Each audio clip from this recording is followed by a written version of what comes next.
When Love Ends Before the Holidays. A Guide to Healing and Closure. Written and published by Empower Me Audiobooks. Welcome to Empower Me Audiobooks. Whether you are here to grow, heal, or simply take a moment for yourself, we are so glad you are here. Let this journey be a reminder that you are strong, worthy, and never alone. Introduction. The holidays have a way of magnifying everything we feel. Joy feels brighter. Connection feels warmer. Love feels richer. But heartbreak feels heavier.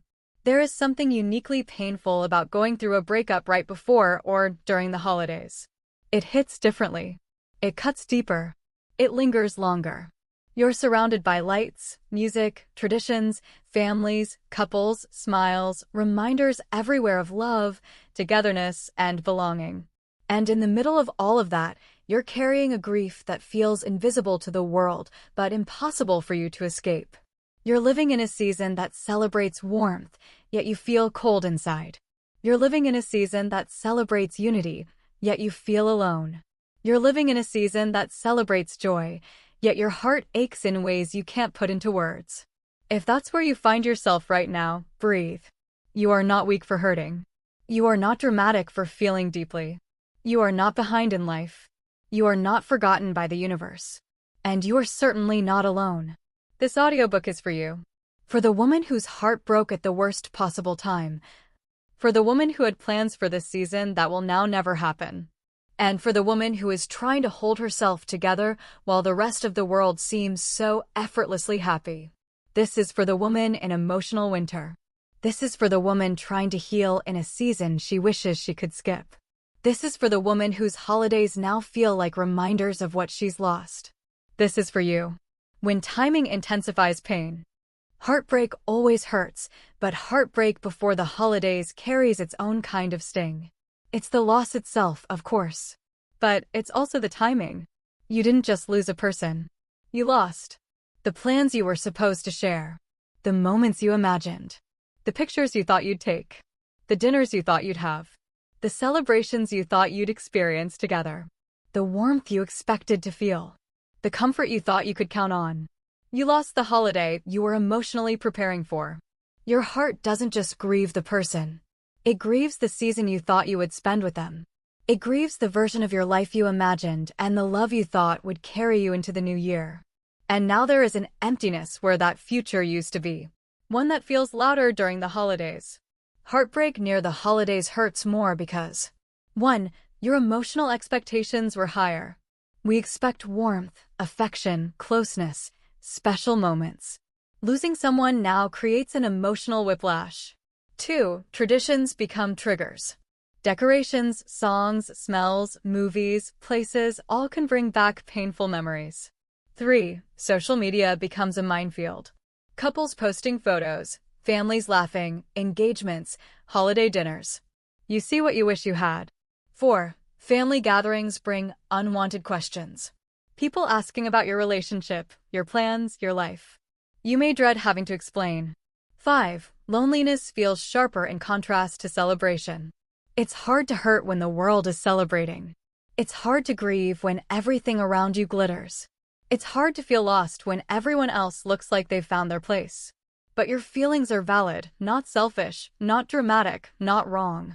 You're carrying a real emotional wound, and the environment around you simply amplifies it. You're not imagining the heaviness. It's real. This pain does not mean you are unlovable.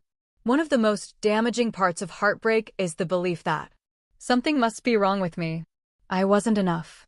If I were better, they wouldn't have left. I didn't matter as much as I thought. Breakups before the holidays can make these thoughts feel even louder because it feels personal, cruel, or careless. But I need you to hear this. You are not unlovable. You are not unwanted. You are not less than. You are not someone to walk away from. You are not someone who gets abandoned during meaningful times. Whatever happened, whether the relationship ended suddenly, slowly, painfully, or without clarity, it is not a reflection of your worth. Sometimes relationships end not because you're inadequate, but because the connection was misaligned. Sometimes people leave because they cannot show up in the way you deserve.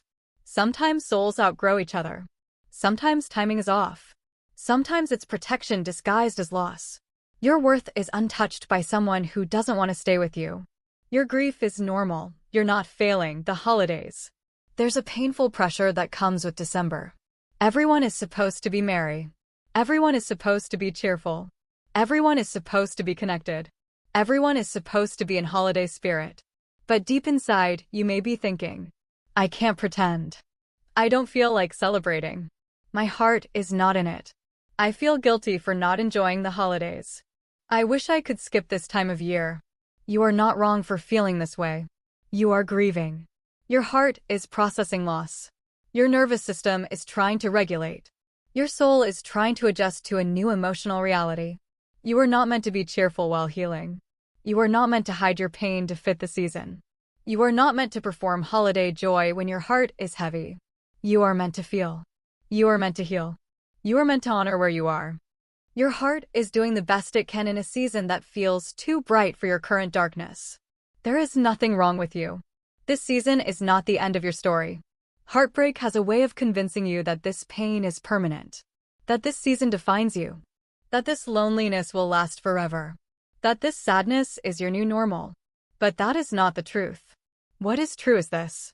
You are in a moment, not a lifetime. You are in a season, not your whole story. You are in a transition, not a dead end. You are in healing, not in failure. Life has chapters. Love has seasons. You have a future to walk into, one that will make this heartbreak make sense one day. You won't always hurt like this. You won't always feel this empty. You won't always be triggered by holiday lights or songs or traditions. This audiobook will be your companion during this difficult season. You don't have to go through this holiday heartbreak alone. This audiobook will walk with you softly, gently, without pressure. Together, we will explore why heartbreak hurts more during the holidays, how to process the pain without drowning in it, how to heal memories and holiday triggers, how to find closure without contact, how to rebuild your identity and self-worth, how to release the future you imagined with them, how to move forward with strength, softness, and dignity, how to open your heart again when you're ready. This is not a book that tells you to get over it. This is a book that sits beside you. In the quiet moments, in the lonely nights, in the memories that hurt, in the tears you can't hold back, and in the small victories when healing begins to take shape. You don't need to be strong every moment. You don't need to pretend you're okay. You don't need to move on quickly. You don't need to heal on a timeline. You just need to take one step, then another, then another. This audiobook will help you take those steps. You deserve peace, especially now. The holidays may feel heavy right now, but this heaviness is temporary. Underneath the pain, there is resilience. Beneath the sadness, there is strength. Behind the grief, there is a heart that still longs to love and be loved. You deserve comfort, rest, compassion, patience, gentleness, understanding, and healing. You deserve peace. Not later. Not when things get better. Not when the holidays end. You deserve peace now. This introduction is your first reminder. Your healing is already beginning. Even if the holidays feel heavy. Even if your heart is hurting. Even if the season didn't go the way you hoped. You are not alone. You are held. You are healing. And your story will not end in heartbreak. Chapter 1. The Shock of Holiday Heartbreak. When timing makes the pain feel bigger. Nothing prepares you for heartbreak right before the holidays. There is a unique kind of shock, a hollow, disorienting feeling that hits harder because of the timing. It's not just the end of a relationship. It's the collision between emotional devastation and a season that magnifies everything you feel. And in that collision, heartbreak becomes heavier, sharper, and harder to carry. When love ends in the middle of December, it disrupts you in a way that feels unfair. All around you is imagery of warmth, family, celebration, connection, and new beginnings, yet inside your chest, everything feels cold and broken. You're walking through a world decorated in joy while trying to hold together the pieces of a heart that didn't expect to fall apart. This chapter is about understanding that shock. Not minimizing it, not rushing past it, but truly understanding why heartbreak during the holidays hits so unbearably hard and why your pain makes perfect emotional sense. The first thing you need to know is this. You are not weak. You are not overreacting. You are not too sensitive. You are not failing to cope. You are simply human, grieving at a time when grief feels the most out of place. Heartbreak hurts year-round, but when it strikes during the holidays, it creates a storm, a psychological, emotional, and even physical shock that is deeper than most people realize. Let's slow down and gently unpack why. The first layer, emotional expectation. The holidays carry an unspoken promise. Even if you're not someone who romanticizes the season, there's a subtle expectation that the end of the year will be filled with connection, warmth, togetherness, comfort, and love. We are conditioned, from childhood, to see December as a time of belonging, a time when the world slows down so relationships can feel closer. So when a relationship ends or begins to crumble just before the holidays, it shatters more than just your heart. It shatters the emotional expectations that were tied to this particular season. Losing a relationship in July, for example, is painful. But losing one in December feels like losing the world you thought you were about to experience. You weren't just preparing for holiday traditions. You were preparing to share them with someone. You weren't just planning your month. You were imagining how it would feel to celebrate together. You weren't just looking forward to the season. You were looking forward to the moments that now will never happen. This is the first shock, the abrupt loss of a future you had emotionally stepped into. The second layer, loneliness, feels amplified. Humans are social creatures, and our brains react strongly to emotional disconnection. But during the holidays, that reaction becomes amplified due to contrast. When you're surrounded by images of connection, your loneliness becomes more pronounced. You're not just alone, you're alone while the world appears to be wrapped in togetherness. That contrast can be jarring. It's like standing outside in the cold, looking through a window at people laughing around a warm table. Even if your real life wasn't picture perfect, the imagery around you makes your loneliness feel more intense. This is why heartbreak during the holidays can cause a deep ache in the chest, an almost physical sensation. It's not your imagination. It's your nervous system responding to emotional isolation at a time when connection is socially expected. The third layer, the nervous system crash. Breakups trigger a biological response. Your brain enters withdrawal. Your body goes into emotional survival mode. Your hormones shift abruptly. The person you loved wasn't just a partner, they were someone your body was neurologically attached to. You were bonded through routine, intimacy, conversation, future plans, and emotional reliance. When the relationship ends, your nervous system experiences a sudden drop in the dopamine and oxytocin it was used to receiving. This chemical crash is what creates symptoms like severe sadness, loss of appetite, difficulty sleeping, emotional numbness, sudden crying, mental fog, anxiety spikes, longing for the person who hurt you, feeling not like yourself. Now imagine experiencing this crash at the same time the world is becoming busier, louder, and more emotionally demanding.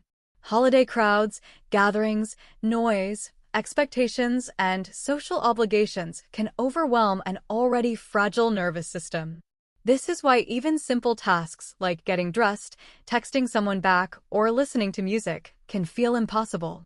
Your system is overloaded. Your heart is overloaded. Your mind is overloaded. And it makes complete sense.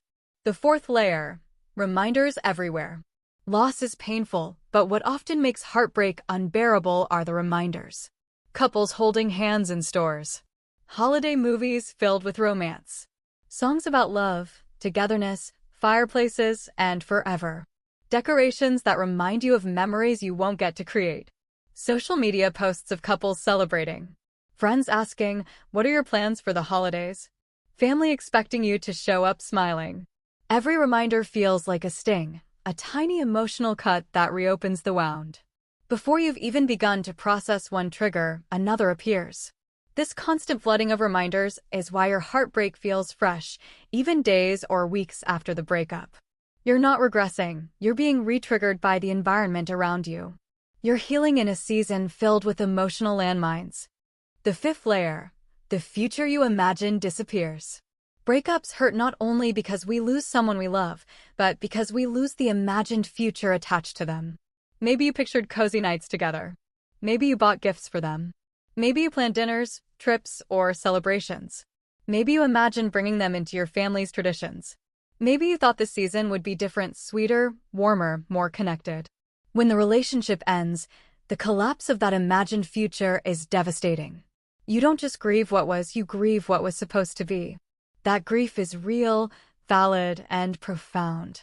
You're not mourning fantasy, you're mourning the emotional world you were building in your mind and heart. The sixth layer, emotional shock and denial. Holiday heartbreak often comes with a disorienting sense of unreality.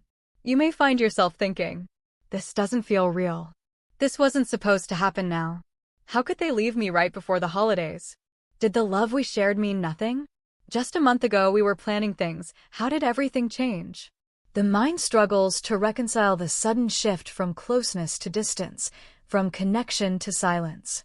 This dissonance creates a state of emotional shock and denial that can last weeks. You're not weak for feeling this way. You're not stuck. You're not unable to move on. Your heart simply needs time to understand how the life you were stepping into vanished so quickly. The seventh layer, the shame of hurting when you should be joyful. Holiday heartbreak often carries a quiet layer of shame. You might feel embarrassed for falling apart. You might feel guilty for not wanting to celebrate. You might feel like you're burdening others with your sadness. You might feel pressure to put on a brave face. You might feel like people don't understand why you're still hurting. This emotional conflict, wanting to honor your pain yet feeling expected to be cheerful, creates internal tension that intensifies grief. But there is no shame in heartbreak. There is no shame in sadness. There is no shame in needing time. There is no shame in not being okay. You're not disappointing anyone by feeling your emotions. You're honoring your humanity. The eighth layer, being alone with your thoughts. The holidays slow life down, more quiet time, more reflection, more moments with yourself. For someone going through heartbreak, this stillness can be painfully loud. When distractions fade, your thoughts get louder. What did I do wrong? Why didn't they choose me? Wasn't I enough? Did they ever really love me? How do I start over? Will I ever feel normal again? These thoughts are not signs of weakness. They are normal responses to emotional shock. But they can be overwhelming when you're already vulnerable. This is why heartbreak during the holidays feels like being trapped in your own mind, and why it's crucial to understand that these thoughts are part of grief, not reflections of truth. The ninth layer, the pain of unresolved endings. Holiday breakups often happen abruptly. Conflict, stress, miscommunication, emotional overwhelm, or avoidance from the other person can trigger sudden endings. Some relationships end without closure. Some end without answers. Some end with silence. Some end with a shockingly cold final conversation. Some end after a fight that escalated too far. Some end with promises broken. This lack of closure intensifies heartbreak and prolongs the emotional shock. When you don't have answers, your mind creates its own, often painful ones. This chapter is not about resolving those questions yet. That comes later. Right now, it's about understanding that your confusion is a normal part of the shock phase. The 10th layer, the fear of starting a new year alone. A breakup near the end of the year doesn't just hurt in the present, it creates fear for the future. You may worry, I don't want to start the new year like this. I didn't picture myself entering January alone. I feel like everyone is moving forward except me. But here is a truth you may not feel yet, but will eventually understand. You are not starting the new year alone. You are starting it with yourself. Your presence. Your strength. Your future. Your healing. Your becoming. Being on your own is not a punishment. It is a clearing. A reset. A sacred beginning. You are not behind. You are not abandoned. You are not cursed. You are not forgotten. Your path is not ruined, it is being redirected. Why this chapter matters. Heartbreak during the holidays is a multi-layered emotional experience. Your pain is valid because the circumstances created a perfect storm, one that magnified grief, amplified loneliness, triggered your nervous system, awakened past wounds, and challenged your sense of belonging. You're not imagining the heaviness. You are not weak for feeling devastated. You are not supposed to bounce back quickly. You are not broken. You are simply going through an emotional event that collided with a season of heightened expectations and emotional symbolism. Understanding this is the first step toward healing. Not rushing it. Not dismissing it. Not comparing your timeline to anyone else's. This chapter gently opens the door to your healing, reminding you that while the shock feels overwhelming, it is temporary, and you will not remain in this place forever. Your heart is hurting now, but it will not hurt like this always. There is a path forward, one of gentleness, closure, clarity, and self-compassion. And that path begins with acknowledging exactly where you are. In pain, in shock, in transition, and in the early moments of a healing journey that will transform you. Chapter 2. You are not broken. Understanding the emotional storm you're in. When heartbreak arrives unexpectedly, especially before the holidays, it can make even the most grounded woman question herself. You might find yourself thinking, why am I feeling this deeply? Why does everything feel so overwhelming? Why can't I bounce back faster? Why am I reacting like this? The truth is simple. You are not broken. You are having a normal human response to an emotional shock. Heartbreak is not a flaw in your character. It's not a reflection of your self-worth. It's not a sign of weakness or emotional instability. It's a sign that something meaningful ended and your mind, body, and heart are adjusting to that loss.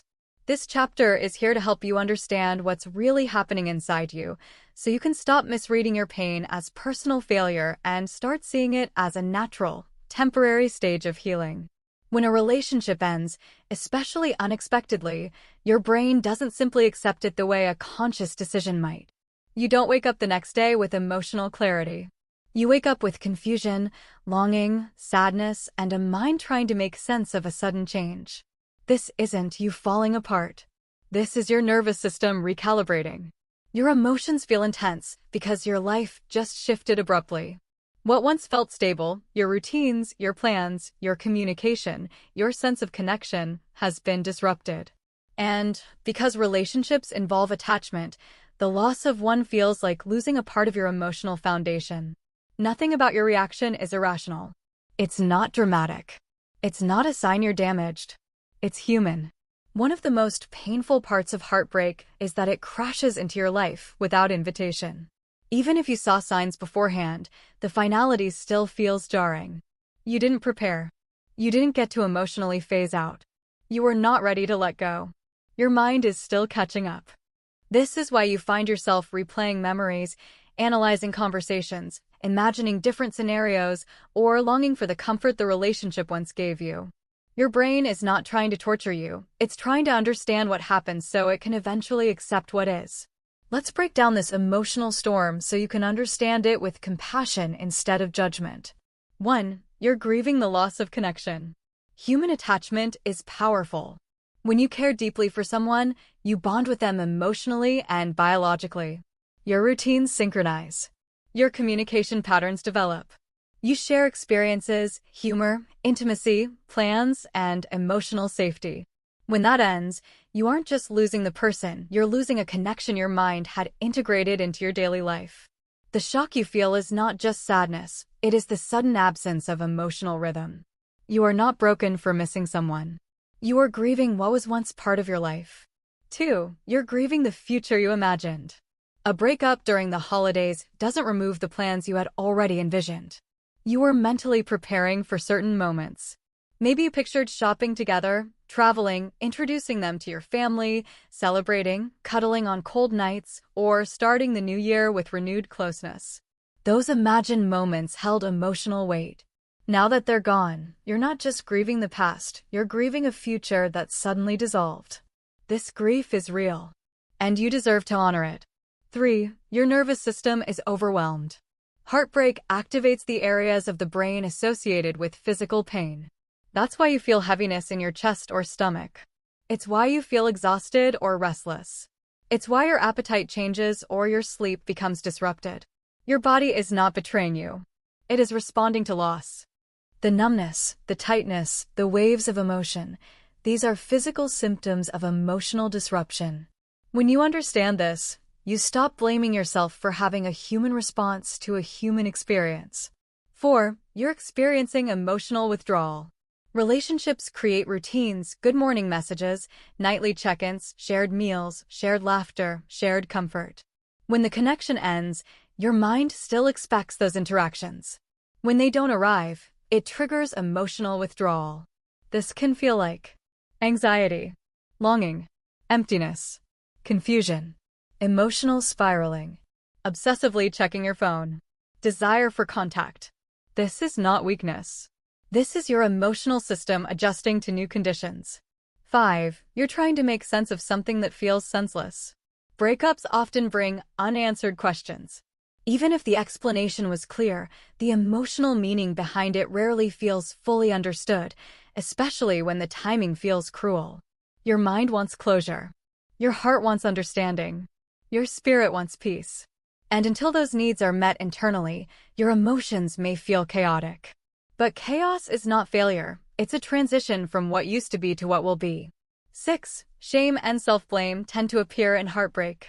Heartbreak almost always awakens self-criticism. You might catch yourself thinking, why wasn't I enough? Why didn't they stay? Why couldn't I hold this together?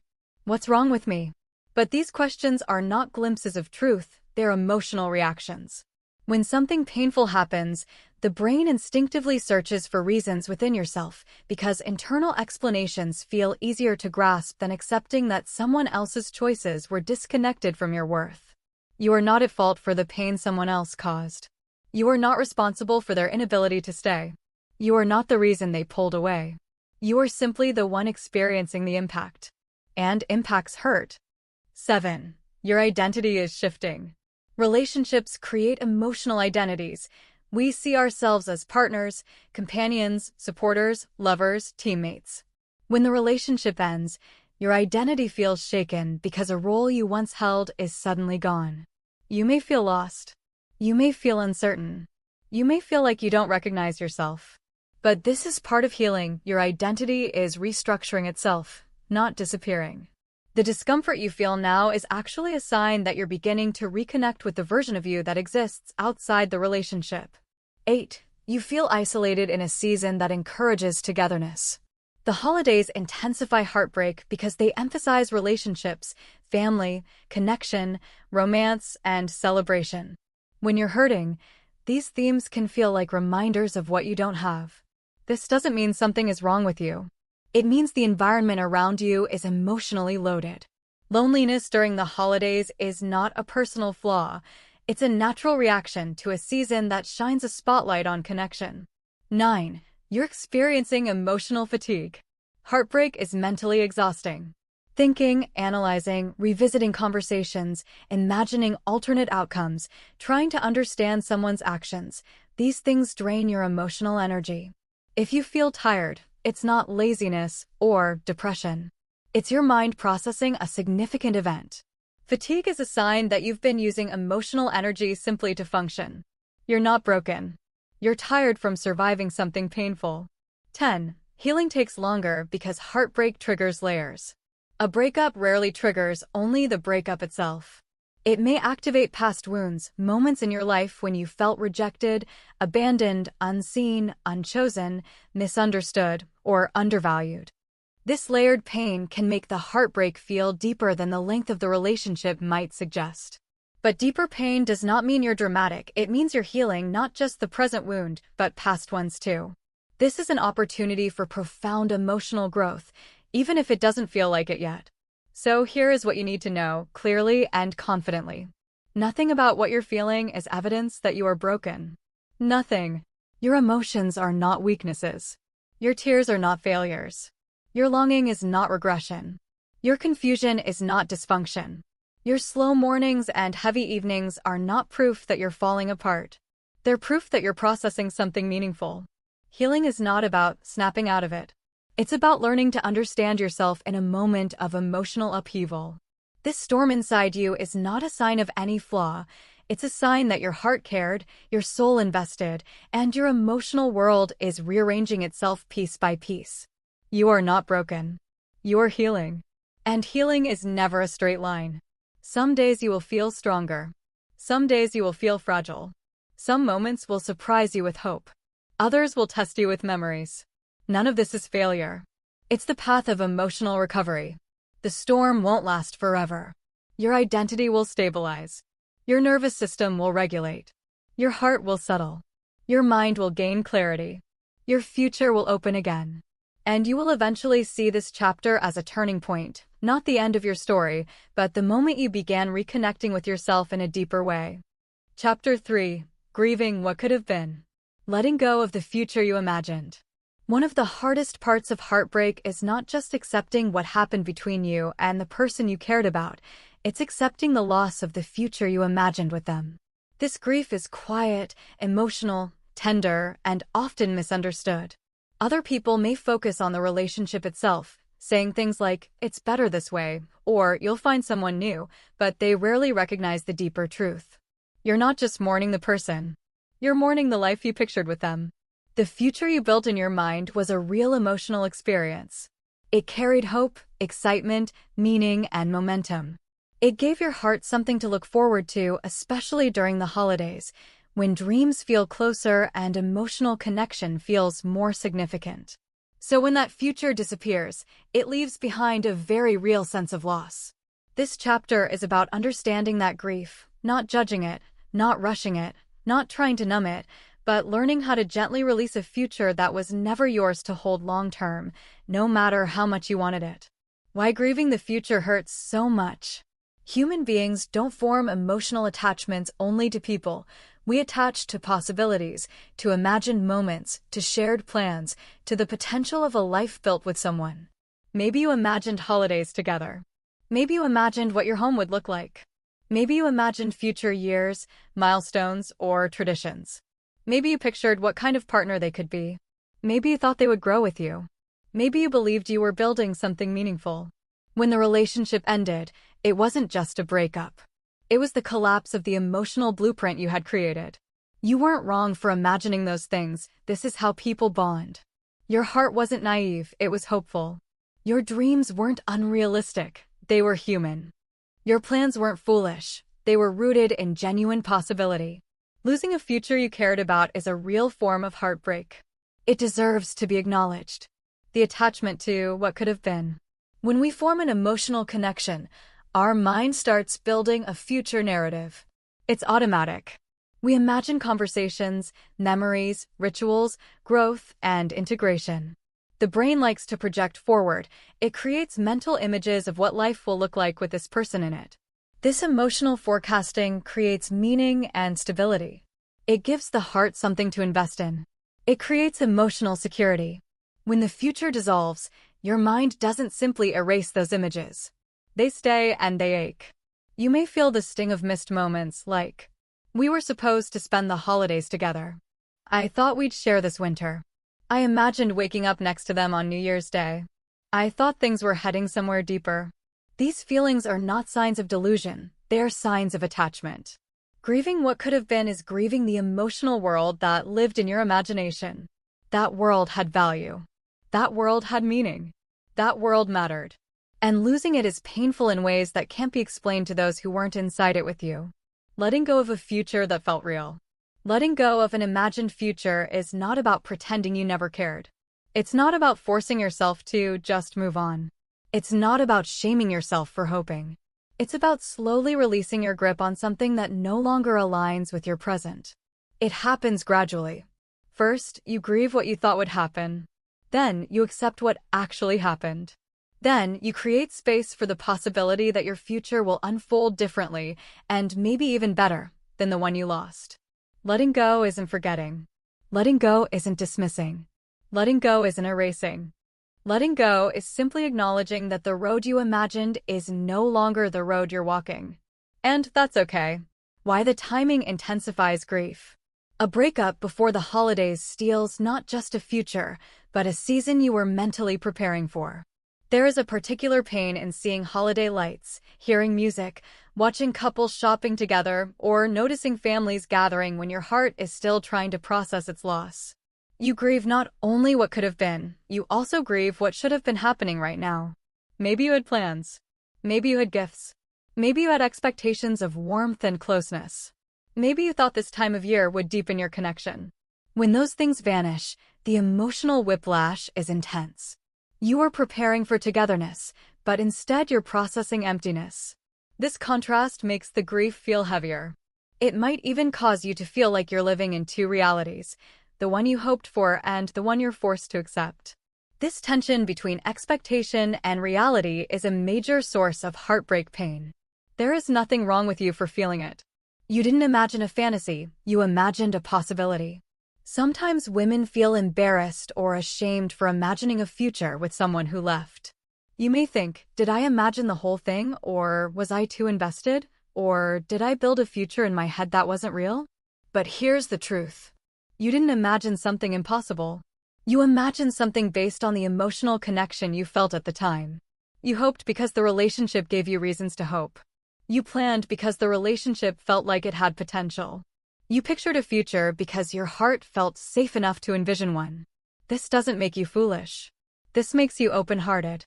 And open-hearted women are often the ones who experience the most profound grief when love takes a painful turn. You're not grieving a fantasy, you're grieving the version of your life you believed was unfolding. There is dignity in that grief. The longing for alternate endings. One of the most painful parts of grieving what could have been is imagining how things should have gone. Your mind may replay moments and wonder, what if they stayed? What if we talked it through? What if we had more time? What if this holiday brought us closer? What if this wasn't supposed to end? This alternate ending fantasy is natural. It's your heart searching for closure. It's your mind trying to rewrite the story so the pain feels manageable. But the future you imagined depended on two people choosing each other. And you cannot carry a future alone. What hurts most is that you were willing. You were ready. You saw potential. And they did not show up in the same way. Grieving what could have been means accepting that you were prepared for something the other person wasn't ready to give. That doesn't make you unworthy. It makes you courageous.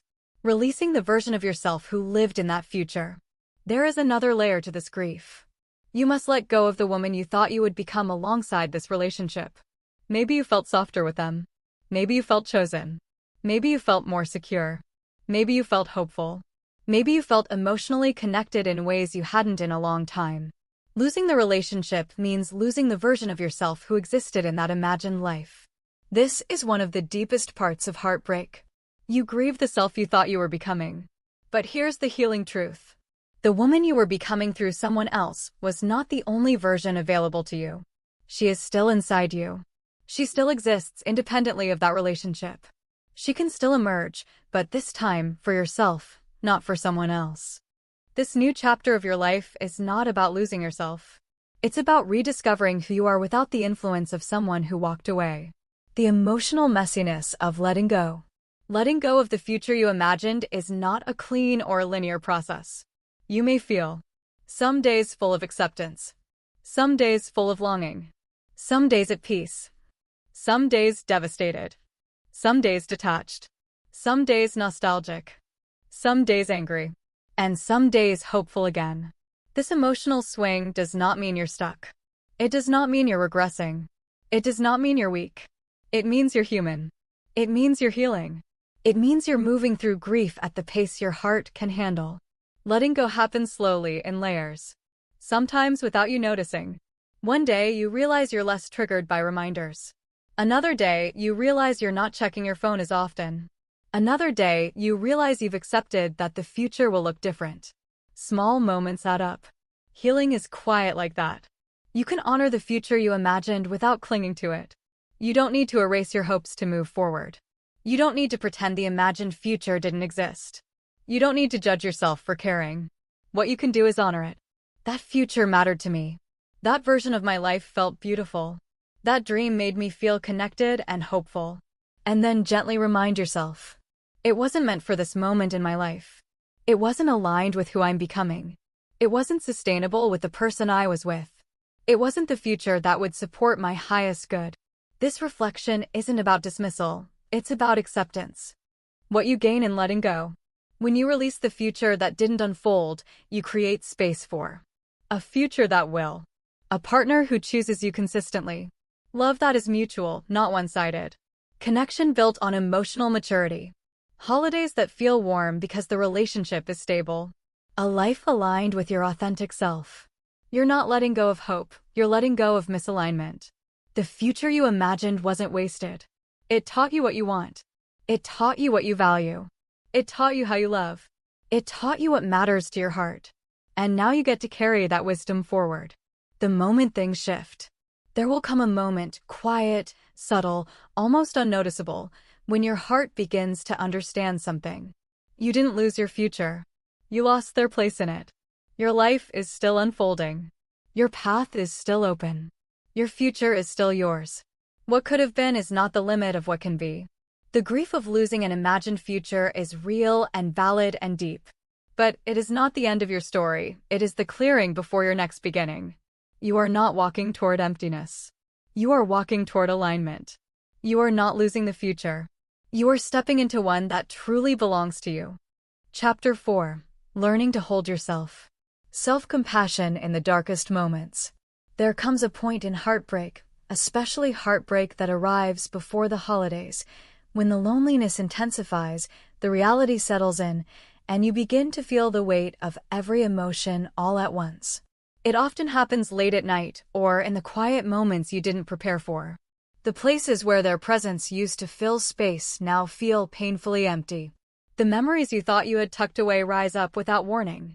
The strength you carried earlier in the day begins to feel like too much effort. These moments are some of the hardest parts of heartbreak, not because they reveal something weak about you, but because they reveal how deeply human you are. This is where self-compassion becomes not just helpful, but necessary. Learning to hold yourself, to soothe yourself, care for yourself, comfort yourself, and protect your own emotional well-being is one of the greatest acts of self-love you will ever practice.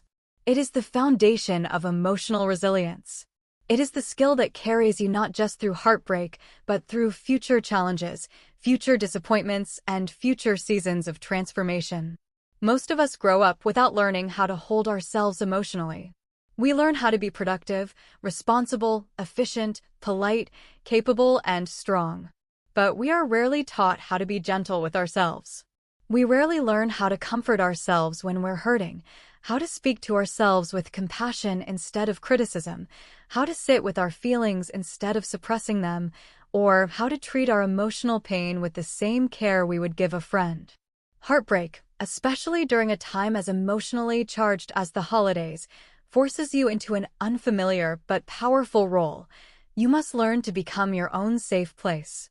This chapter is about guiding you through that process. Step by step. Softly. Patiently. With deep understanding.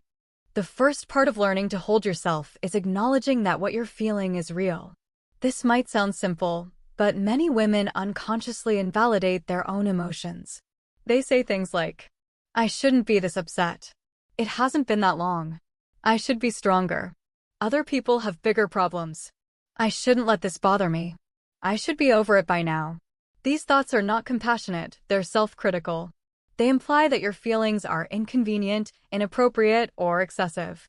But your feelings are not wrong. Your sadness is not wrong. Your longing is not wrong. Your confusion is not wrong. Your grief is not wrong. You are reacting to loss. And loss deserves tenderness. Validating your emotions does not make them bigger. It makes them less frightening. Emotional pain becomes more manageable when you stop judging yourself for having it. Holding yourself starts here. By saying, "What I'm feeling is allowed." The second part of holding yourself is learning how to comfort your emotions rather than suppressing them. When you're heartbroken, your body and mind are overwhelmed. The emotional pain you're experiencing may show up as physical sensations, tightness in your chest, heaviness in your stomach, pressure behind your eyes, tension in your shoulders, or a sense of exhaustion. Instead of pushing these feelings away, you can learn to meet them with compassion. Something powerful happens when you learn to speak to yourself the way you would speak to someone you love. Your inner voice becomes a source of calm instead of fear. Try asking yourself questions like, "What do I need right now? What emotion am I feeling most strongly? Where in my body do I feel the pain? How can I support myself in this moment? What would I tell my best friend if she were feeling this way?" These questions shift your inner dialogue from judgment to care. They remind you that your pain deserves attention, not avoidance. The third part of holding yourself is tending to your basic needs. During heartbreak, it's easy to forget about small things that nourish you: eating regularly, staying hydrated, sleeping enough, moving your body, or maintaining simple routines. You may think these things don't matter when your heart feels heavy, but they matter more than ever. Your emotional stability is connected to your physical well-being. Holding yourself means taking care of your body in the ways you are capable of right now, even if you're doing them imperfectly. Maybe some days you can't cook a full meal, but you can eat something nourishing. Maybe some days you can't do a full workout, but you can stretch or walk. Maybe some days you can't maintain your usual routine, but you can do one thing that makes you feel grounded. Self-compassion is not all or nothing. It's small acts of care that add up to emotional strength. The fourth part of holding yourself involves creating emotional safety within your own mind. Heartbreak often brings intrusive thoughts, fears, what-ifs, and memories that show up uninvited. You might think, what if I never feel loved like that again? What if I'm alone forever? What if they move on quickly? What if I wasn't enough? What if I ruined everything? These thoughts can be painful, but they are not truths. They are emotional reactions. Part of holding yourself is learning to recognize when your mind is spiraling and gently grounding yourself back in reality. Instead of arguing with your thoughts, try telling yourself, this is a fear, not a fact. This is a memory, not a prediction. This emotion will pass. I am safe in this moment. This is how you create emotional stability from within. You become your own anchor. The fifth part of holding yourself is allowing space for grief. Many people treat grief like something that needs to be rushed through or something that needs to be managed with logic. But grief is not logical, it's emotional. And it's allowed. Allowing grief does not mean sitting in despair. It means giving yourself permission to feel what is already inside you. When you let yourself grieve at your own pace, you stop resisting the process. You stop fighting the sadness. You stop fearing the next emotional wave. You begin to trust yourself to handle hard feelings. Grief is not a sign that you're broken. It's a sign that your heart is reorganizing itself. The sixth part of holding yourself is practicing self-forgiveness. Heartbreak often activates a sense of self-blame. You might tell yourself you should have seen the signs, should have done things differently, or should have been someone else. But you made choices with the knowledge, emotional capacity, and circumstances you had at the time. You loved the best way you knew how. You showed up as the version of yourself you were capable of being then. You do not need to punish yourself for being human. You do not need to rewrite the past in order to heal the present. You do not need to carry guilt that belongs to the relationship, not to your character. Holding yourself means forgiving yourself for not knowing then what you know now. The seventh part of holding yourself is learning how to soothe your nervous system. Heartbreak activates stress responses, your heart races, your breathing becomes shallow, your mind speeds up, and your body holds tension. You can calm your system through gentle practices like deep breathing, placing your hand on your chest, sitting near a source of warmth, listening to calming music, taking a warm shower, writing your thoughts down, light stretching or yoga, walking outside, speaking kindly to yourself. These practices signal to your body that you are safe. A calm nervous system cannot coexist with emotional chaos. Holding yourself means showing your body that you are here, that you are present, and that you're not abandoning yourself during this difficult time.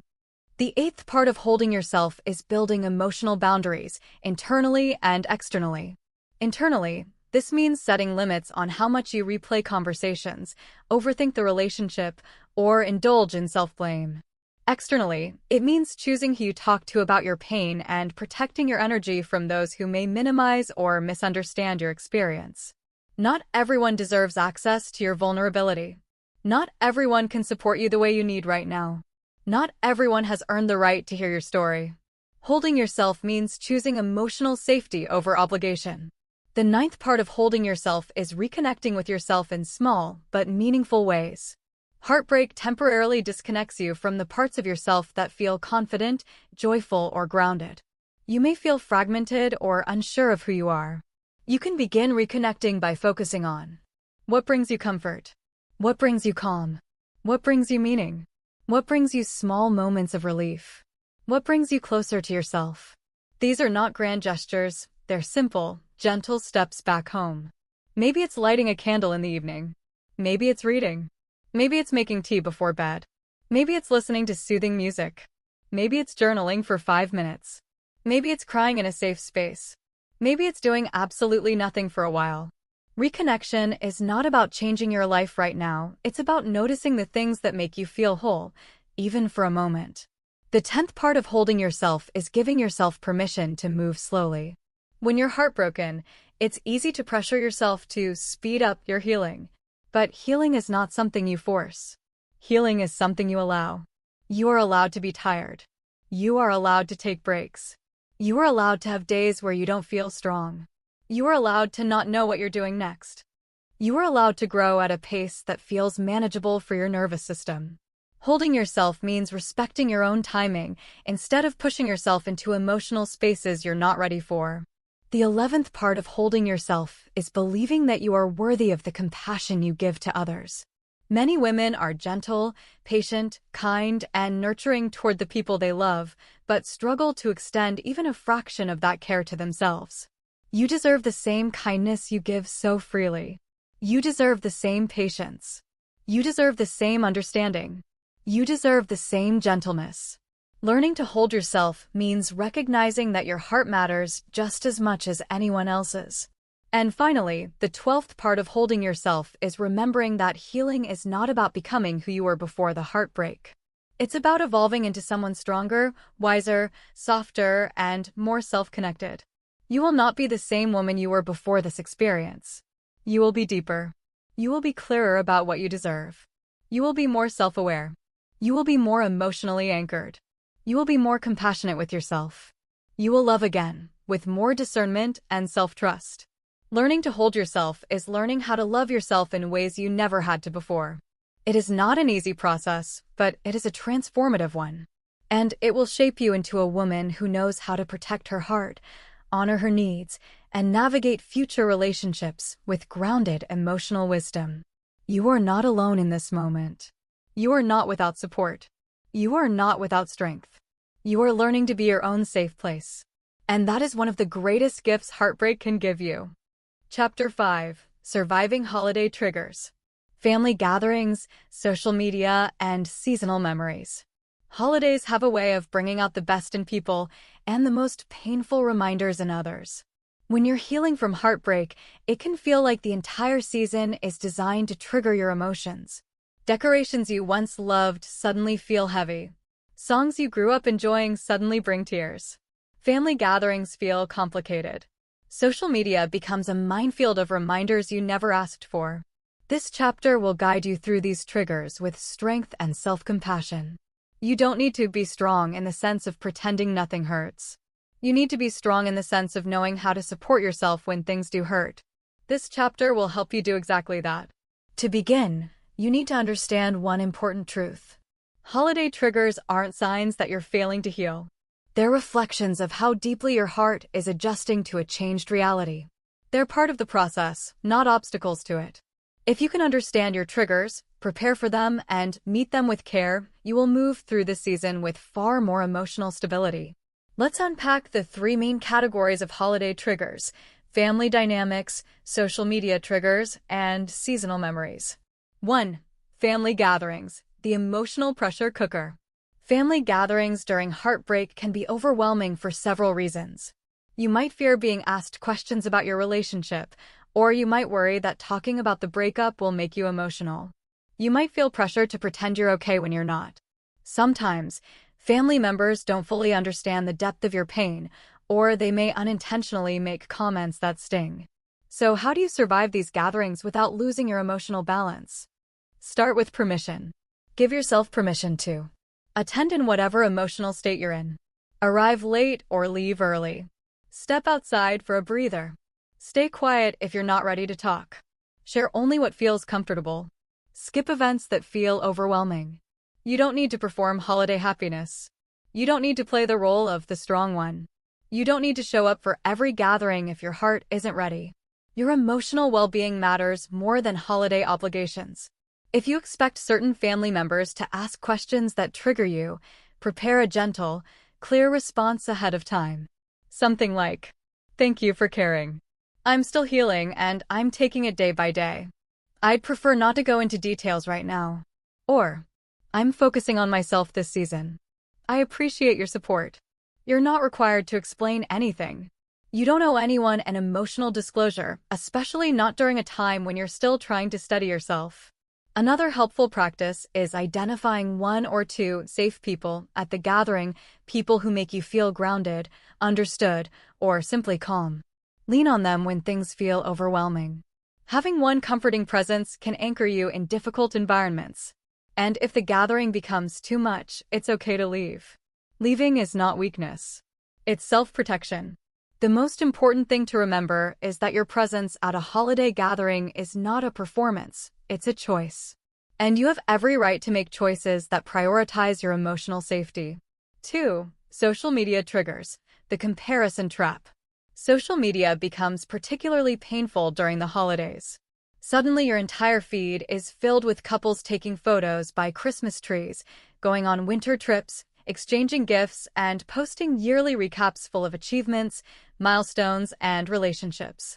For someone going through heartbreak, these images can feel like emotional punches. You might feel like everyone is happy except you. You might feel like no one else is hurting. You might wonder why your timeline looks like a snow globe of perfect lives. You might think you're the only one grieving during a season that appears joyful for everyone else. But remember this, social media is a highlight reel, not a mirror of reality. Those pictures show one angle, one moment, one carefully chosen frame. They do not show arguments, disappointments, emotional struggles, loneliness, private pain, or the complexities of other people's relationships. Comparing your healing to someone else's curated moment is unfair to your heart. So how do you protect yourself from these triggers? Start with boundaries. You don't have to delete social media, but you can create safety by muting accounts that trigger you, limiting your time on apps, removing posts that keep you stuck, temporarily unfollowing your ex, avoiding late-night scrolling, unfollowing people who make you feel inadequate. This is not avoidance, it's emotional hygiene. If seeing relationship posts makes your heart drop, you're not fragile, you're grieving. If seeing holiday engagements makes you tear up, you're not bitter, you're human. If seeing your ex online makes you spiral, you're not weak, you're healing. You have the right to protect your peace by controlling what you expose yourself to. Another important part of managing social media triggers is grounding yourself in reality. Your healing journey is personal, individual, sacred, and not meant to follow anyone else's timeline. The people you see celebrating today also have seasons of heartbreak. They also know loss. They also know loneliness. You are not the exception. You are simply in a season that others have been through before. Your season will shift too. 3. Seasonal memories. The places, sounds, and rituals that ache. Holiday memories are some of the strongest triggers because they are tied to sensory experiences, music, smells, decorations, food, traditions, and even the weather. These sensory reminders awaken emotional memory. A song can transport you back to a moment. A decoration can remind you of a plan you had. A movie can make you ache for the person who is no longer there. A familiar place can make you feel unsteady. These triggers often appear out of nowhere, which can make them feel even more destabilizing. The important thing to understand is that memories are not the enemy. They are reflections of moments that mattered to you. They are not signs that you should return to the person. They are signs that you are adjusting to a life without them. So how do you navigate these emotional reminders? One approach is acknowledgement. When a memory appears, instead of pushing it away, you can gently say to yourself, "That moment happened. It was real. It mattered to me. It's okay to feel sad about it." Acknowledgement reduces the emotional pressure. Avoidance increases it. Another approach is redirection. When a trigger arises, you can gently guide your attention back to the present. This might look like taking a deep breath, placing a hand on your chest, grounding yourself with your senses, calling a friend, journaling how you feel, doing something comforting. You're not erasing the memory, you're soothing your reaction to it. A third approach is creating new micro-traditions, even small ones. When you create small new rituals, your brain begins to form new associations with the season. These might be lighting a candle each evening, going for a nighttime walk to see lights, watching a new holiday movie, buying yourself a small gift, writing a holiday letter to yourself, starting a gratitude journal, making your own holiday playlist. These tiny rituals help your brain rebuild emotional pathways. They create new meaning where old meaning once lived. Over time, seasonal triggers lose their intensity. They don't disappear instantly, but they soften as new experiences settle into your life. The emotional truth behind triggers. Triggers are not random. They are emotional reminders that bring your attention to what still hurts. They do not mean you are broken. They do not mean you're going backward. They simply mean your heart still cares. Triggers are part of healing, not a sign of failure. In fact, every trigger you survive strengthens you. Triggers allow you to recognize what needs attention. They highlight what still feels raw. They teach you how to soothe yourself. And they help you reclaim emotional territory that once felt painful. One day, a song that makes you cry today will become a song you can listen to without flinching. One day, a place that feels impossible to visit will feel neutral. One day, holiday images will feel hopeful instead of heavy. This is the power of healing. With time, emotional triggers lose their grip. How to emotionally regulate when triggers strike. When you feel yourself spiraling or overwhelmed, these grounding tools can help. Slow breathing. Deep breaths calm the body within 90 seconds. Naming what you feel. This is sadness. This is fear. This is longing. Touch. Placing a hand over your heart signals safety. Movement. Walking, stretching, or shaking out your hands releases emotional tension. Temperature change. A warm shower or cold water on your wrists can reset your nervous system. Talking to someone safe. Even a short conversation can shift your emotional state. Journaling. Writing down your feelings reduces mental overwhelm. Music. Calming music can regulate emotional waves. You're not helpless in your triggers. You have tools. You have awareness. You have strength. Protecting your peace during emotionally heavy moments. Part of healing is learning to set emotional boundaries with yourself. Instead of letting triggers hijack your entire day, you can choose how to respond to them. Some days you may need solitude. Some days you may need company. Some days you may need distraction. Some days you may need rest. Some days you may need tears. Some days you may need silence. There is no right way to respond, only the way that keeps you emotionally safe. You're allowed to unfollow people. You're allowed to step away from gatherings. You're allowed to log off social media. You're allowed to decline invitations. You're allowed to create space around your heart. You're allowed to give yourself what you need. The hidden gift of surviving triggers. As much as triggers hurt, they serve a purpose. They teach you where you still ache and where you are growing stronger. Every time you meet a trigger with compassion instead of panic, you build self-trust. Every time you ground yourself instead of spiraling, you build emotional resilience. Every time you allow yourself to feel instead of shutting down, you expand your capacity to heal. You won't always feel fragile in this season. You won't always feel destabilized by reminders. You won't always dread the holidays. There will come a time when you look back on this chapter and see how far you've come, not because you didn't feel the pain, but because you learned how to support yourself through it. You are surviving something deeply emotional during a season that amplifies every feeling. And you are doing it with more courage and grace than you realize. Chapter 6. Rewriting the Story. Closure without contact. One of the most painful parts of heartbreak, especially heartbreak that happens before the holidays, is the feeling of unfinished business.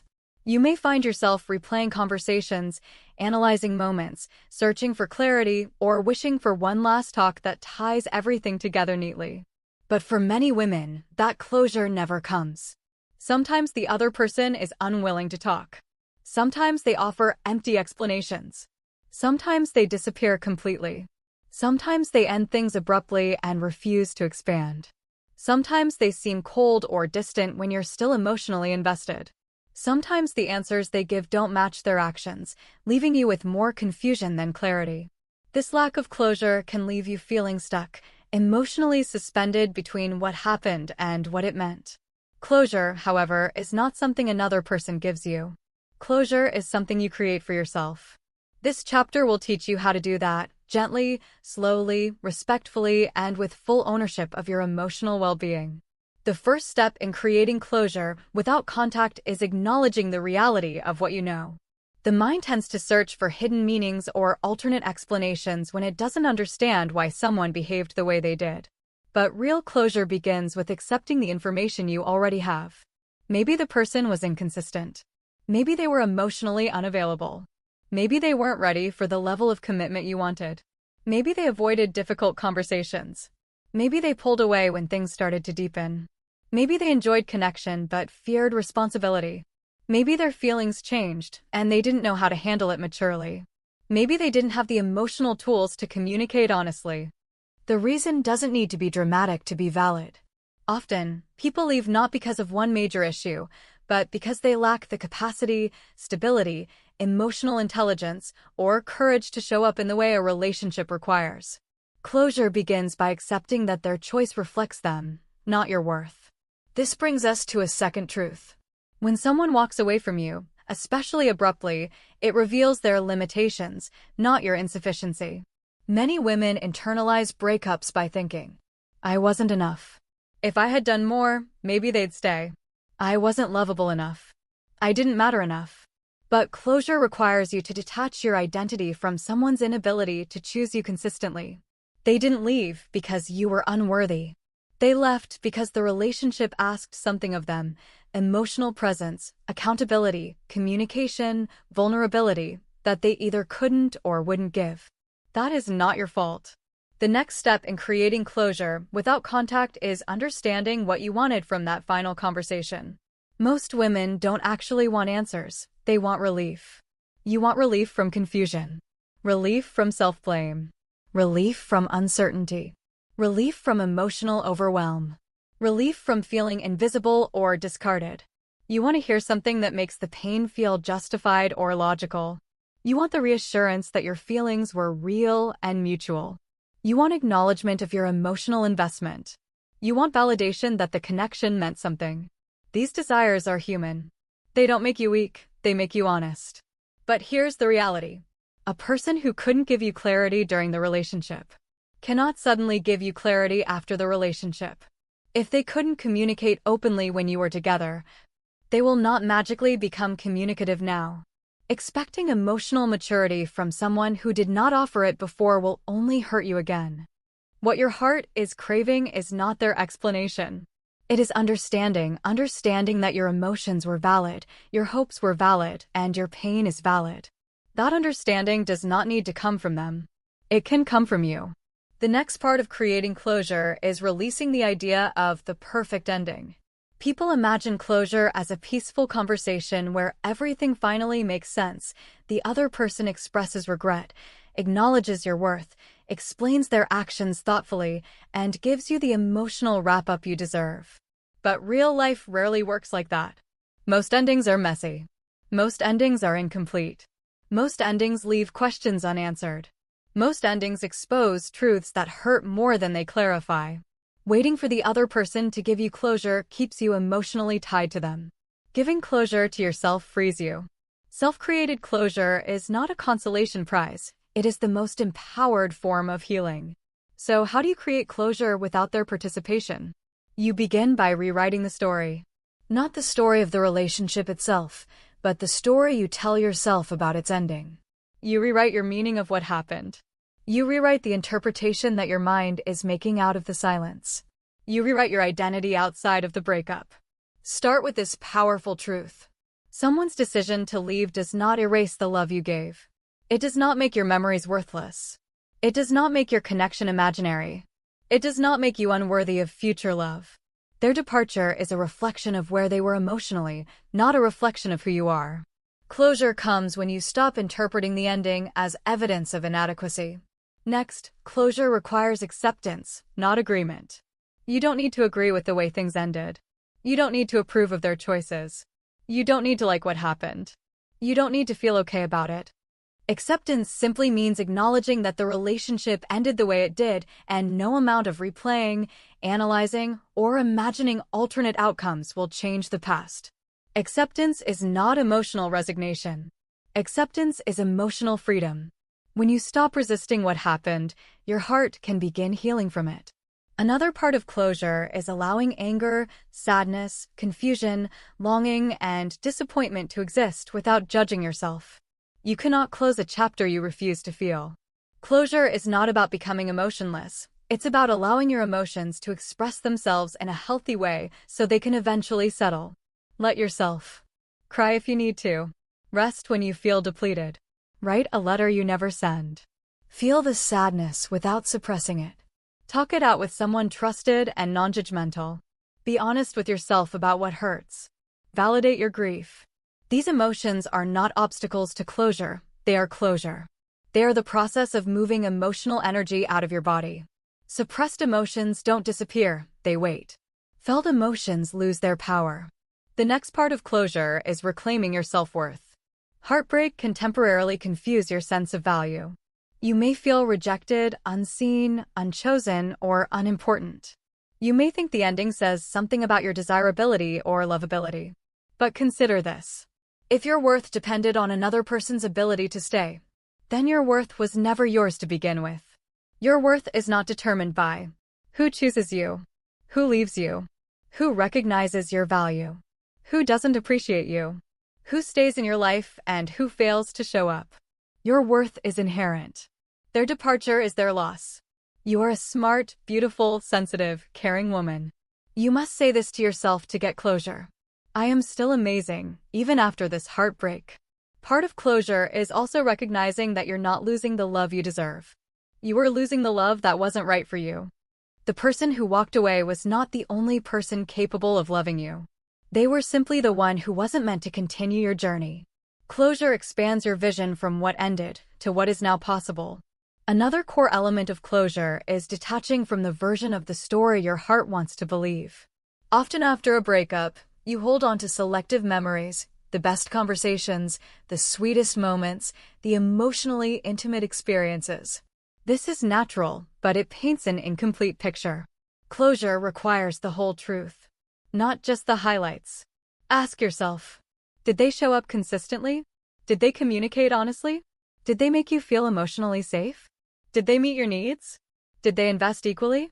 Did they take responsibility for their role in the relationship? Did they grow with you or avoid growth?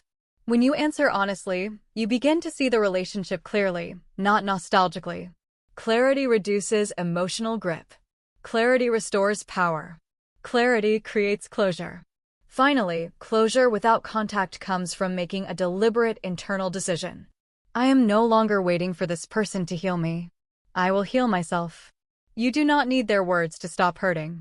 You do not need their apology to move forward. You do not need their validation to feel whole.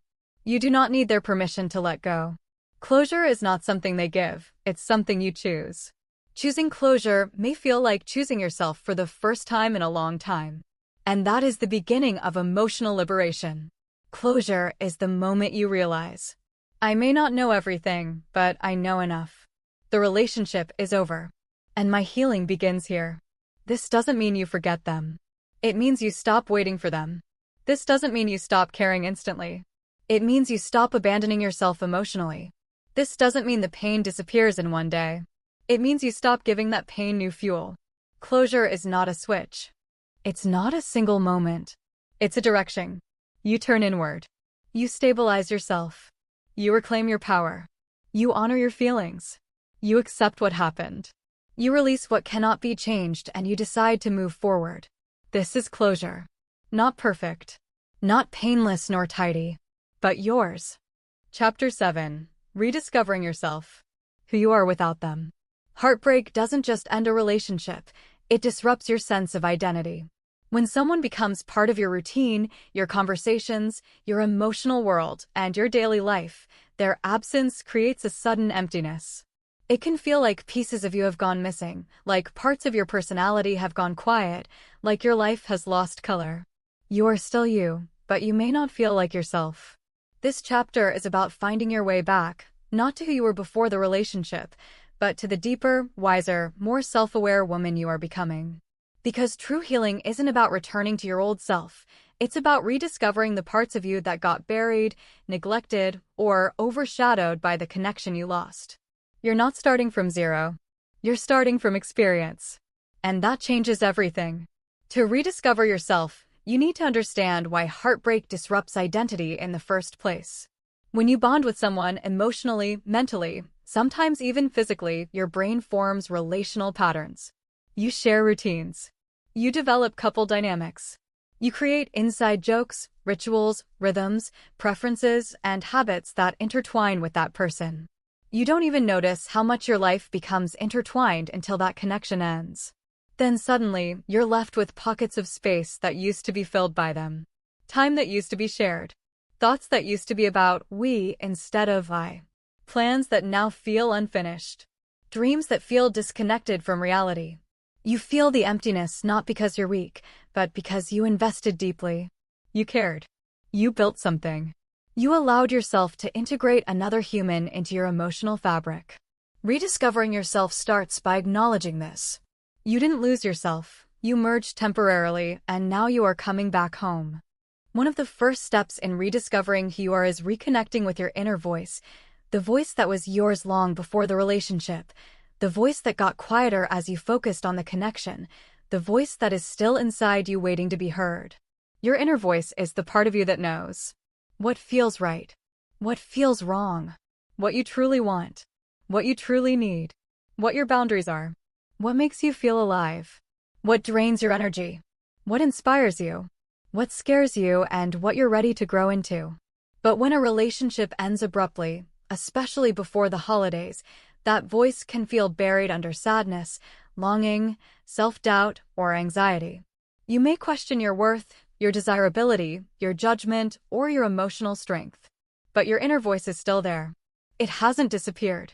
It's simply waiting for space. To rediscover it, you must create silence. Not the silence of loneliness, but the silence of self-attunement. This silence can look like 1. Journaling your raw thoughts. 2. Taking quiet walks. 3. Sitting with your emotions without distracting yourself. 4. Listening to calming music. 5. Breathing deeply in stillness. 6. Turning inward instead of outward. In these spaces, your true self begins to whisper again. The next step in rediscovering yourself is examining the parts of you that faded during the relationship. This doesn't mean you lost yourself entirely, but certain passions, habits, or personal goals may have slipped to the background as you prioritize the connection. Ask yourself, what did I enjoy before this relationship? What activities made me feel like me? What passions did I put aside? What dreams did I delay? Which parts of myself did I mute to make the relationship work? What parts of me felt most alive when I was single? These questions aren't meant to make you feel regret. They're meant to reawaken the version of you who exists independently of anyone else. Sometimes rediscovering yourself isn't about finding something new. It's about remembering what you forgot. Another powerful part of rediscovery is addressing the emotional needs you projected onto the relationship. Relationships often become containers for our unmet needs: companionship, validation, security, comfort, intimacy, stability. Now that the relationship is gone, those needs didn't disappear. They simply return to you. And this is a profound opportunity. Instead of numbing yourself, chasing distractions, or looking for emotional replacement, you can ask yourself, what did I rely on them for that I can begin giving myself? Did they make you feel heard? You can learn to listen to yourself more deeply. Did they make you feel safe? You can build routines that create emotional stability internally. Did they make you feel desirable? You can invest in self-care, self-expression, and self-love habits that make you feel confident. Did they give you companionship? You can cultivate a deeper relationship with yourself, your interests, your comfort, your presence. This is not about replacing the relationship. It's about becoming emotionally self-sufficient in ways that strengthen your future connections. Rediscovering yourself also means reclaiming your independence, not as a shield, but as empowerment. There is a kind of strength that only reemerges when you are alone again, the strength of knowing you can take care of yourself, make your own decisions, and create a life that reflects your desires.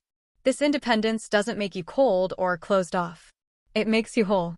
When you reconnect with your independence, you begin to feel capable, confident, resourceful, self-assured, emotionally grounded, and in control of your life again. You remember that you don't need someone to complete you. You desire connection, but you are not defined by it. The next step in rediscovering yourself is examining your emotional patterns. Heartbreak reveals things about you that you may not have noticed in the relationship: your attachment style, your tendencies in love, your needs, your boundaries, and your emotional triggers. Instead of judging yourself, you can approach these realizations with curiosity. What did this relationship teach me about how I love? What did it teach me about what I need? What did it teach me about what I will never tolerate again? What did it teach me about my emotional strengths? What did it teach me about my emotional vulnerabilities? You are not the same woman you were before this heartbreak. You are evolving. You are gaining emotional awareness. You are learning who you truly are in love and who you can become in future relationships. Rediscovering yourself also means restoring your self-worth. When someone leaves, especially during a season filled with emotional symbolism like the holidays, it can make you feel disposable or forgotten. But your worth does not fluctuate based on someone's presence. Your worth is not measured by who chooses you. Your worth is not diminished because someone walked away. Your worth is steady, intrinsic, constant. Rediscovering yourself means returning to this truth. I am still whole. I am still valuable. I am still deserving of love. Nothing about this ending changes that. You are not rebuilding your worth, you are remembering it. Another essential part of rediscovering yourself is exploring new parts of who you are. Heartbreak creates space, not empty space, but open space. And open space is fertile ground for growth. You may discover new interests, new goals, new hobbies, new strengths, new desires, new emotional boundaries, new dreams, and new ways of being your best self. Part of rediscovering yourself is letting new experiences reshape you. It's letting yourself evolve into someone even more aligned with the life you're meant to live. Rediscovery is not just about healing, it's about expansion. As you reconnect with yourself, you may also notice your intuition strengthening. When you detach from a relationship that clouded your emotional vision, your inner clarity returns. You begin to see things differently. You begin to trust yourself more. You begin to make decisions based on your own wisdom instead of emotional attachment. Your intuition is one of your greatest resources. It knows when someone is right for you. It knows when someone is wrong for you. It knows when you are settling. It knows when you're forcing something that isn't aligned. Heartbreak removes the noise so you can hear your inner truth again. Finally, rediscovering yourself means creating a new identity, one that does not revolve around loss, but around expansion. You are not defined by your heartbreak. You are not defined by the relationship ending. You are not defined by the pain you're experiencing. You are defined by your resilience, your capacity to grow, your emotional strength, your willingness to heal, your courage to love again, your ability to rebuild your life with intention. Your identity is not the woman who got heartbroken before the holidays. Your identity is becoming the woman who learned to live for herself again, the woman who reclaimed her power, the woman who softened and strengthened at the same time, the woman who refuses to shrink herself, the woman who is healing, evolving, and rising, the woman who will one day love with clarity and confidence. Heartbreak does not erase you. It reveals you. Rediscovering yourself after heartbreak is one of the most empowering transformations a woman can experience. It is the journey back to your own heart. It is the return to your own truth. It is the unfolding of a new identity, one that is wiser, grounded, and deeply connected to who you truly are. You are not lost. You are returning. You are not broken. You are becoming whole. You are not empty. You are clearing space for a stronger, more authentic version of yourself. Chapter 8. Opening your heart again. Hope, trust, and love after loss. There comes a point in healing where the pain settles, the intensity softens, and the future stops feeling threatening. It might not happen suddenly. There may not be a dramatic moment where you wake up and feel transformed. More often, it happens subtly, gradually, almost invisibly. One day, you notice you're not thinking about the relationship as obsessively. One day, you get through a song or a memory without collapsing emotionally. One day, you realize you haven't checked their social media in weeks. One day, you laugh genuinely instead of forcing it. One day, you feel comfortable in your own company again. Healing doesn't announce itself. It reveals itself. And when it does, you may find yourself facing a new internal task, Learning how to open your heart again. Reopening your heart isn't just about letting someone new into your life. It's about rebuilding trust, hope, and emotional safety within yourself. It's about believing that love is still possible even after pain. It's about embracing vulnerability again, not because you are naive or careless, but because you are resilient and human. This chapter is about exploring what it means to open your heart again with intention, clarity, and courage. 1. Healing is not linear, especially when it comes to hope. Even when you've done significant emotional work, you may still feel waves of fear, caution, or hesitation about opening up to someone new. This is common. After emotionally intense breakups, the heart becomes more protective. You're not just guarding yourself from future pain, you're guarding the parts of you that were wounded deeply. Many women misunderstand this emotional cautiousness as proof that they're not ready for new love. But emotional caution is not a weakness. It is a sign that you're becoming more mindful. You are no longer willing to rush into connections that drain you. You are no longer willing to collapse your boundaries for the sake of being chosen. You are no longer willing to ignore red flags. You are no longer willing to settle for a relationship that feels unstable. This shift is progress, not fear. It is wisdom, not closure. It is growth, not regression. Opening your heart again does not require perfection. It requires willingness. 2. The fear of repeating the past. When you've been hurt, especially when the end was abrupt or poorly handled, it's natural to fear that it could happen again. You might think, what if I choose someone who leaves me again? What if I make the same mistakes? What if I ignore the signs again? What if I love too much again? These fears are valid. But remember this. You are not the same woman you were before the heartbreak. You are more aware now, more emotionally intelligent, more grounded, more discerning, more self-protective. You will not unlearn what you've learned. You will not go back to the level of emotional naivete you had before.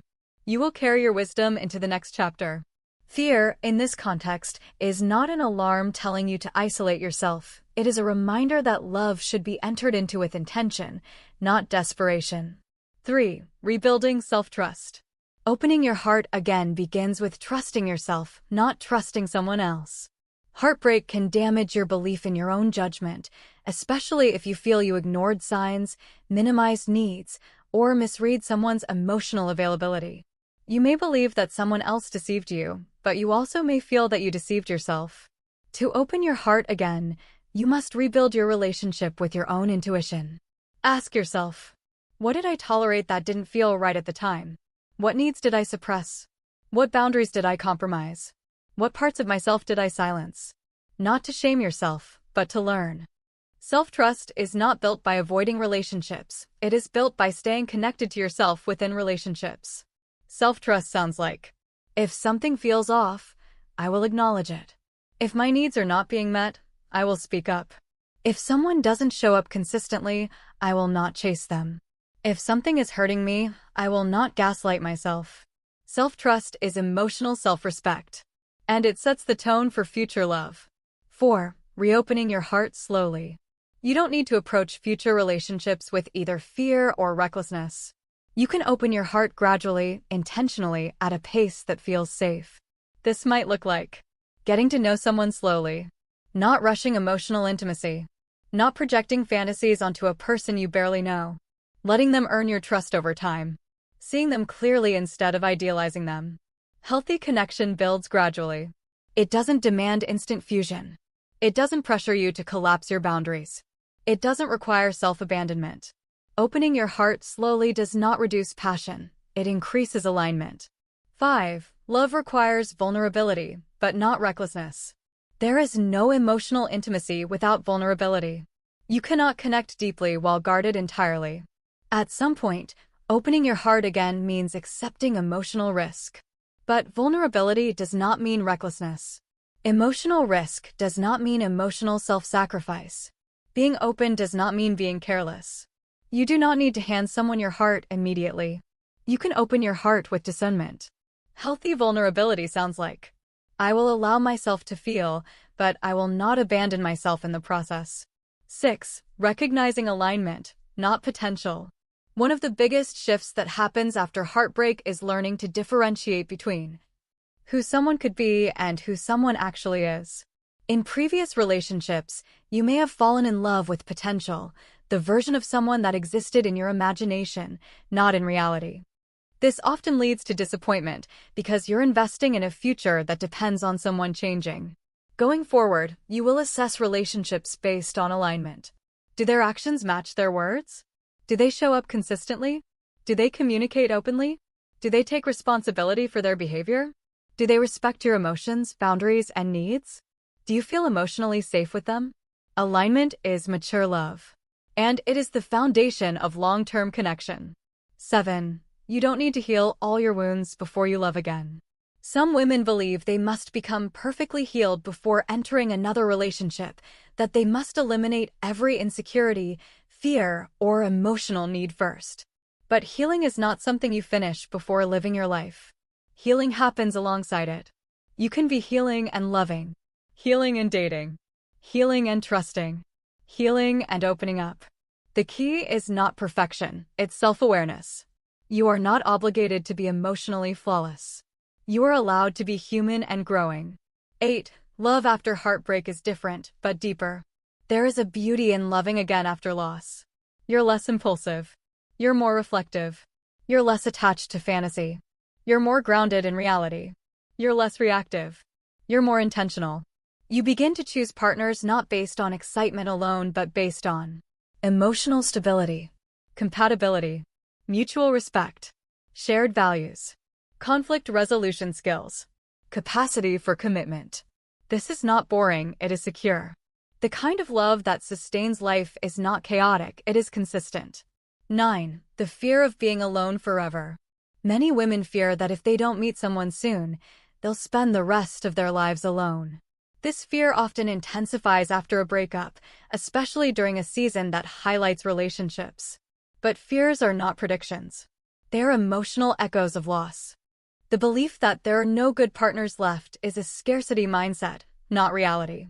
The belief that everyone else is in love except me is a social illusion, not truth. The belief that my chance is gone is fear, not fact. Life is not linear. Love is not a single opportunity. Your story is not defined by who left, it is still evolving. The person meant to walk with you will not pass you by because someone else left. 10. Accepting uncertainty with confidence. Opening your heart again requires accepting uncertainty, not with anxiety, but with confidence. Uncertainty is scary because it means you can't control the outcome. But uncertainty is also where possibility lives. The unknown may contain the most fulfilling relationship of your life. The partner who sees you clearly. Someone who communicates deeply. Someone who meets you with reciprocity. Someone who calms your nervous system. Someone who builds a future with you. This future may arrive when you least expect it. It may arrive when you're not trying. It may arrive when you're living your life fully. Opening your heart again is not about chasing love. It's about being open to receiving it. 11. Your heart won't always feel this fragile. Right now, your heart may still feel tender, cautious, or uncertain. But that does not mean it will always feel this way. With time, your nervous system will stabilize. Your body will relax. Your emotions will soften. Your perspective will shift. Your confidence will grow. Your self-trust will strengthen. You will not live forever in the shadow of this heartbreak.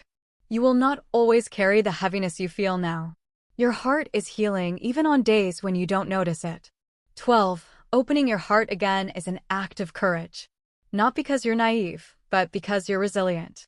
Not because you forget the pain, but because you choose hope. Not because you need someone, but because you value connection. The decision to love again, after heartbreak, is one of the bravest choices a human being can make. You are not weak for wanting love. You are wired for connection. Love is not a risk to avoid, it is an experience to approach with clarity and care. 13. Trust your timing. You don't need to rush this. You don't need to force it. You don't need to meet someone tomorrow. Love will unfold when you are emotionally aligned with it, not before. Trust that you will know when you're ready. Trust that your soul will tell you. Trust that you will feel the shift. Trust that you will not miss what is meant for you. Opening your heart again is not a task to complete, it is a process to allow. You are not behind. You are not late. You are not forgotten. You're becoming. And when you're ready, emotionally, mentally, spiritually, your life will expand again. Not because you found love, but because you rediscovered the courage to receive it. You are not done loving.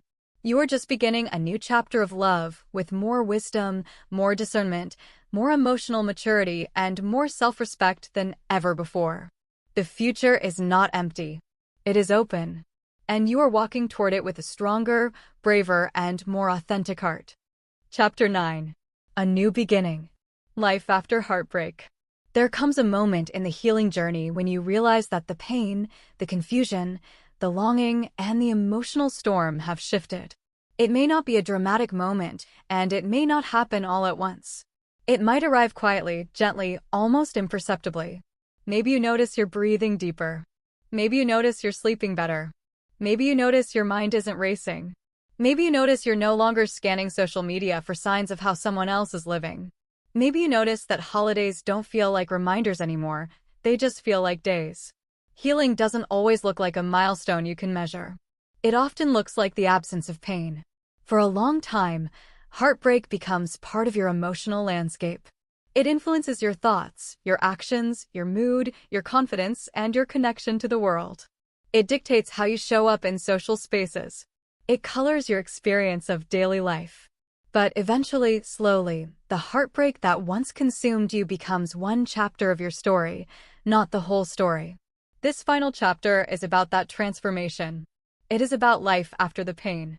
It is about reconnecting with joy, purpose, growth, and possibility. It is about stepping into a future that has room for you, not just the version of you who survived heartbreak, but the version of you who is ready to thrive beyond it. 1. Healing creates space for life again. When heartbreak is fresh, it can feel like there is no room inside you for anything else. Your emotional energy is consumed by processing the loss, making sense of the past, and navigating the waves of grief. You might feel disconnected from activities you used to love, from ambitions you once cared about, from people who mean something to you. But healing is a process of emotional reclamation. As you move through grief, your emotional bandwidth begins to expand again. You start to feel moments of curiosity, creativity, excitement, desire, connection, and motivation. These moments might be small at first, and that's okay. Healing is not about waking up one day as a new person. It's about slowly regaining the emotional capacity to enjoy the life that exists outside of heartbreak. The first signs of healing are often subtle. You might catch yourself laughing without effort. You might feel lightness in your body. You might experience a moment of calm without having to intentionally create it. You might notice that you're not bracing for emotional impact anymore. These moments matter. They are the evidence that your heart is rebuilding itself. 2. Letting go of the identity tied to heartbreak. Heartbreak can become part of your identity when you're living inside of it. You start to see yourself through the lens of loss, the woman who is left, the woman who hurts, the woman who didn't see it coming. Pain can take up so much space that it becomes personal. But healing involves releasing the identity that formed around the pain. It requires separating who you are from what happened to you. You are not the heartbreak. You are not the abandonment. You are not the disappointment. You are not the unanswered questions. You are the woman who faced those experiences and adapted, survived, and evolved. Letting go of the identity tied to heartbreak doesn't mean forgetting the past or pretending it didn't happen. It means acknowledging that your future is not defined by your pain. You are not meant to live as the version of yourself who is wounded. You are meant to live as the version of yourself who healed. 3. Accepting that healing changes you. There is often pressure to get back to who you were before, to return to the cheerful, trusting, carefree version of yourself. But you're not meant to go backwards. You're meant to move forward. Heartbreak changes people. Not in a way that makes them damaged, but in a way that makes them deeper. You may be more emotionally aware, more intuitive, more cautious in healthy ways, more grounded, more self-protective, more discerning, more patient with yourself, and more intentional in relationships. Healing doesn't return you to your innocence. It gives you wisdom. There is a type of confidence that emerges only after you've been brought to your emotional knees and learned to stand up again. It is quiet, powerful, and unshakable. This is what you are growing into. 4. Reconnecting with joy on purpose. When you've gone through heartbreak, joy can feel foreign at first. You may feel guilty for laughing again or nervous about allowing yourself to feel happy. You may fear that happiness means forgetting the person or dismissing the importance of what you lost. But joy is not betrayal. Joy is recovery. Allowing yourself to experience pleasure, play, humor, curiosity, or creativity is not erasing your past, it is honoring your present. Reconnecting with joy is a process of rediscovery. It can happen through trying new hobbies, revisiting activities you once loved, spending time with friends who energize you, taking yourself on small adventures, creating routines that bring comfort, cultivating inner peace. Joy doesn't need to be loud or performative. It can be quiet, intentional, personal, and intimate. It can live in small moments, in your morning coffee, in sunlight on your face, in music that moves you, in conversations that fill you. Healing gives you permission to create joy again, even before you feel 100% ready. 5. The world opens back up again. Heartbreak can make life feel small. You may have avoided plans, celebrations, trips, or opportunities because you didn't have the emotional energy to engage with them. But as healing unfolds, you may feel an inner nudge to expand your world again, not because you're running from pain, but because you're moving toward life. You might feel a sudden desire to travel, learn something new, redecorate your space, take a class, start a new project, explore a creative interest, or set new goals. These impulses are signs that your spirit is waking up. They are invitations to step into new experiences that have the capacity to shape your future in meaningful ways. You don't need to force expansion. You simply need to listen when something inside you says, maybe I'm ready for this. 6. Emotional confidence emerges. There is a moment in healing when you realize that you're not afraid of your emotions anymore. You don't fear sadness. You don't fear loneliness. You don't fear moments of vulnerability. Because you've survived them. Because you've learned how to support yourself through them. Because you've discovered that you're capable of handling emotional intensity without collapsing. This emotional confidence is powerful. It gives you autonomy. It gives you resilience. It gives you freedom. You no longer avoid feelings because you fear they will destroy you. You allow them because you know they will pass. This confidence does not make you cold, it makes you strong. 7. Creating meaning from what happened. One of the most transformative aspects of healing is the realization that your experience, painful as it was, changed you in meaningful ways. You may not appreciate it when the heartbreak is fresh, but with time, clarity emerges. You begin to see what you learned about your emotional needs, your boundaries, your desires, your patterns, your intuition, your worth, your resilience.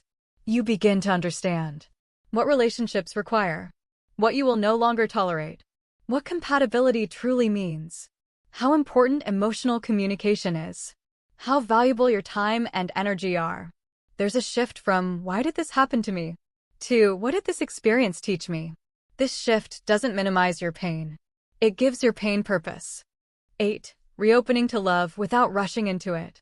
Eventually, you may find yourself considering the possibility of loving again. Not immediately, not urgently, but gently.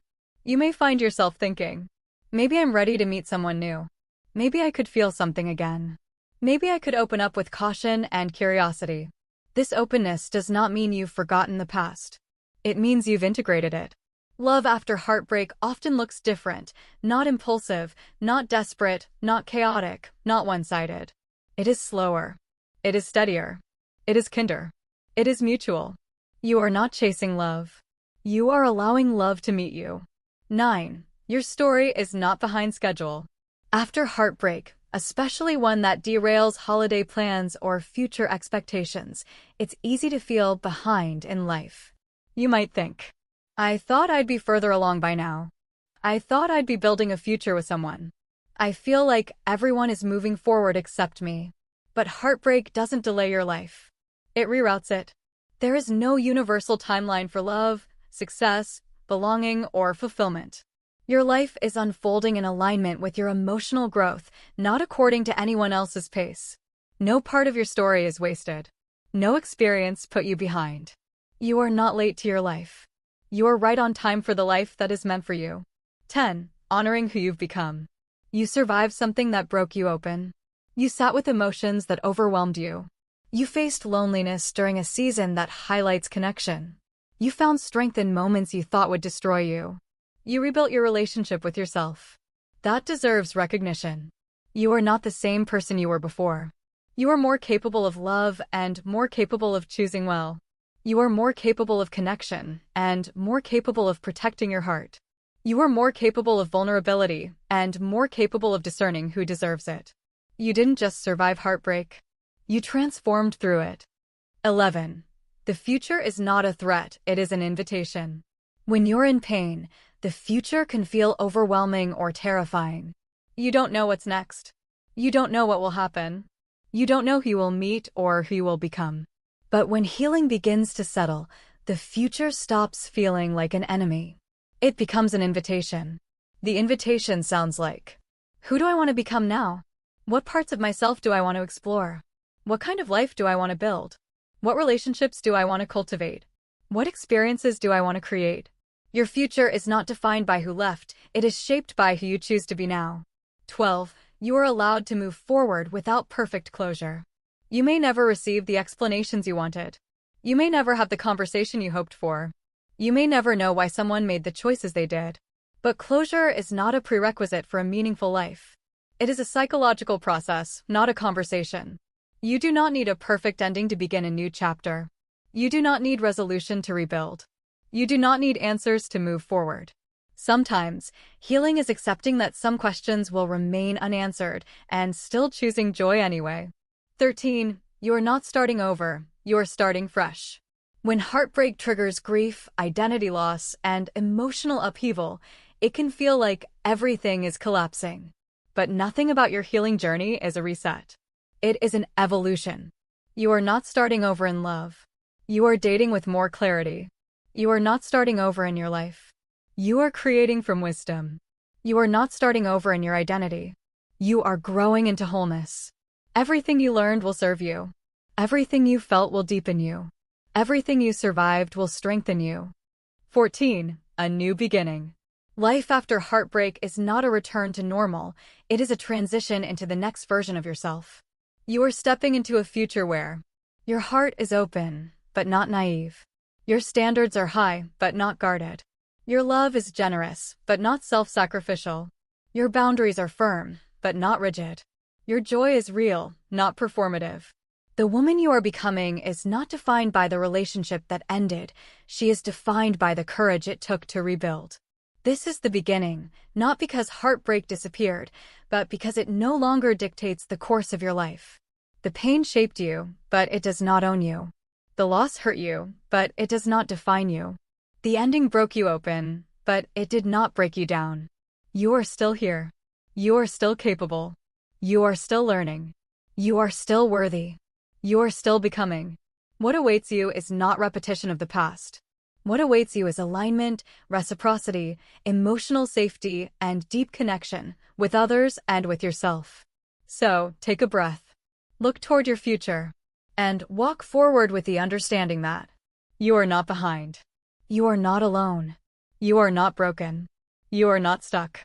And the life that belongs to you, the one that honors your growth, your heart, your wisdom, and your becoming, is already unfolding ahead of you. This is not the end of your story. It is the beginning of a new one. Thank you for being here, for choosing this moment, and for choosing yourself. If this audiobook inspired you, helped you grow, or simply made you feel seen, please subscribe to our channel. Your support helps us continue sharing empowering stories and wisdom made just for you. Until next time.